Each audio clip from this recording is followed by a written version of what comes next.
नूरुद्दीन ज़िंगी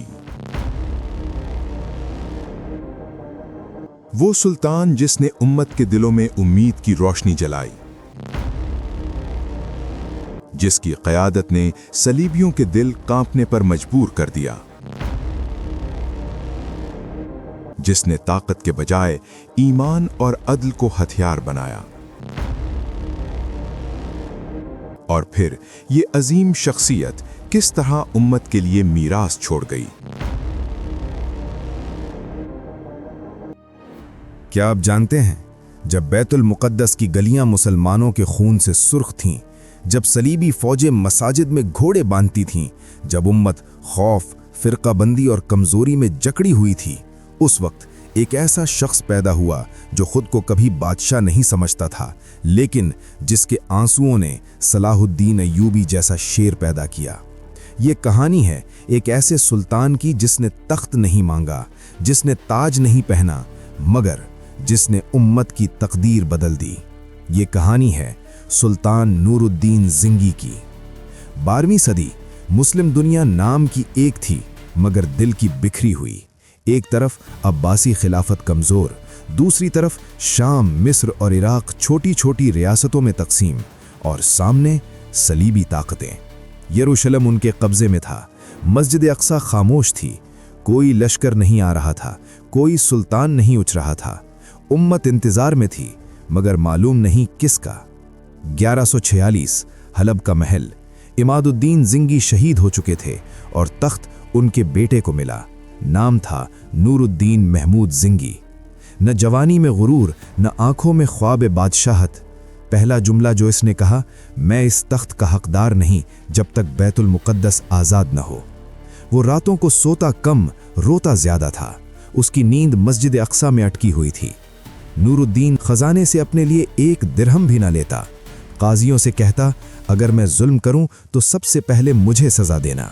वो सुल्तान था, मगर दिल दरवेश का था, और यही चीज़ उसे ख़तरनाक बनाती थी। सलीबी जर्नैल इस नाम से कांपते थे। क्यों? क्योंकि ये शख्स जंग से पहले नीयत दुरुस्त करता था। ये लश्कर सिर्फ तलवार से नहीं, ईमान से लड़ता था। हर फतह के बाद नूरुद्दीन सजदे में गिरता और कहता, या अल्लाह, ये तेरी मदद के बगैर मुमकिन नहीं था। नूरुद्दीन जानता था बैतुल मुक़द्दस सिर्फ तलवार से आज़ाद नहीं होगा, बल्कि एक ऐसे शख्स से होगा जो इसके बाद आएगा। इसीलिए उसने एक नौजवान को चुना। नाम था सलाहुद्दीन अय्यूबी। नूरुद्दीन ने उसे सिपह सालार नहीं, अमानत समझा। उसे अदल सिखाया, सब्र सिखाया, और सबसे बढ़कर खौफ खुदा सिखाया। और फिर वो दिन आया जब सलीबियों ने नूरुद्दीन को ख़त्म करने का फ़ैसला किया, लेकिन वो नहीं जानते थे कि अगर नूरुद्दीन गिरा भी तो सलाहुद्दीन उठेगा और बैतुल मुक़द्दस वापस लिया जाएगा। नूरुद्दीन ज़िंगी सिर्फ सलीबियों के लिए ख़तरा नहीं था, वो उन लोगों के लिए भी ख़तरा था जो इस्लाम को सिर्फ नाम के लिए चाहते थे। दरबार में मुस्कुराहटें थीं, मगर दिलों में खंजर। कुछ उमरा कहते थे, ये सुल्तान बहुत सख्त है, ये हमें आज़ाद नहीं छोड़ता, ये हर वक्त जिहाद, अदल और हिसाब की बात करता है। उन्हें ऐसा सुल्तान चाहिए था जो सवाल न करे। नूरुद्दीन ऐसा नहीं था। इसी दौरान सलीबी ताकतें खामोश नहीं बैठी थीं। साजिशें हुईं, खत लिखे गए, रिश्वतें दी गईं। यहूदी, ईसाई और मुनाफिक हुक्मरान एक ही सफ में आ गए। मकसद एक था, नूरुद्दीन को कमज़ोर करो। और फिर मुसलसल जंगों ने इस सुल्तान के जिस्म को तोड़ना शुरू किया, मगर रूह अब भी मजबूत थी। नूरुद्दीन ज़िंगी अब बीमार रहने लगा था। जिस्म कमज़ोर, चेहरा जर्द, लेकिन जब फौज का जिक्र आता या बैतुल मुक़द्दस का नाम लिया जाता, आंखों में वही पुरानी चमक आ जाती। एक तबीब ने कहा, सुल्तान, अब आराम ज़रूरी है। नूरुद्दीन मुस्कुराया और आहिस्ता बोला, आराम तो उस दिन होगा जब मस्जिद अक्सा आज़ाद होगी। ये कोई ड्रामाई जुमला नहीं था, ये उसके दिल की सच्चाई थी।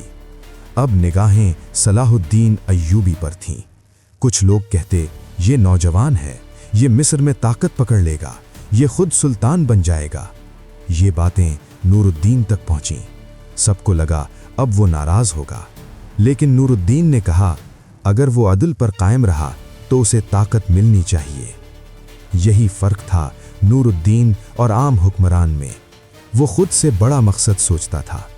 एक दिन नूरुद्दीन ने एक खास मिंबर बनवाया, बहुत खूबसूरत, बहुत नफीस, और कहा ये मिंबर मस्जिद अक्सा में रखा जाएगा। लोग चौंक गए, मगर सुल्तान, यरूशलेम तो अभी आज़ाद नहीं। नूरुद्दीन ने नज़रें झुका लीं और आहिस्ता कहा, अगर मैं न रहा तो मेरा ख्वाब बाकी रहे। ये जुमला एक पेशगोई था।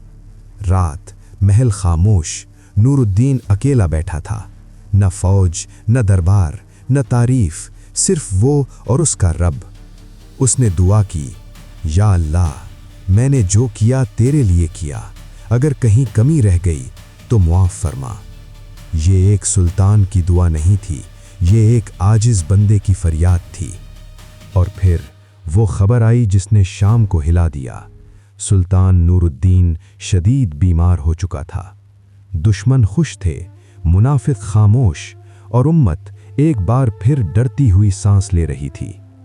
क्या ये चिराग बुझने वाला था या इसकी रोशनी किसी और दिल में मुंतकिल होने वाली थी? वो रात आम रातों जैसी नहीं थी। शाम के आसमान पर सितारे तो थे, मगर फिजा में एक अनजानी घबराहट थी। सुल्तान नूरुद्दीन जंगी अब बिस्तर से उठ नहीं सकता था। वो सुल्तान जिसके कदमों की आहट से दुश्मनों के दिल कांपते थे, आज खामोश लेटा था। महल के दरो दीवार गवाह थे। ये वही शख्स था जिसने इक़्तिदार को इबादत समझा और ताकत को अमानत।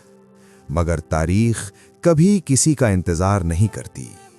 दरबार में खामोशी थी, न ऐलान, न शोर, न कोई जश्न। बस दबे लफ्जों में एक बात गर्दिश कर रही थी कि अगर नूरुद्दीन न रहा तो क्या होगा। दुश्मनों ने सुख का सांस लिया और उम्मत खौफ में डूब गई, क्योंकि ऐसे लोग बार बार पैदा नहीं होते। सुल्तान की सांसें अब भारी हो चुकी थीं, लेकिन लबों पर अभी भी दुआ थी।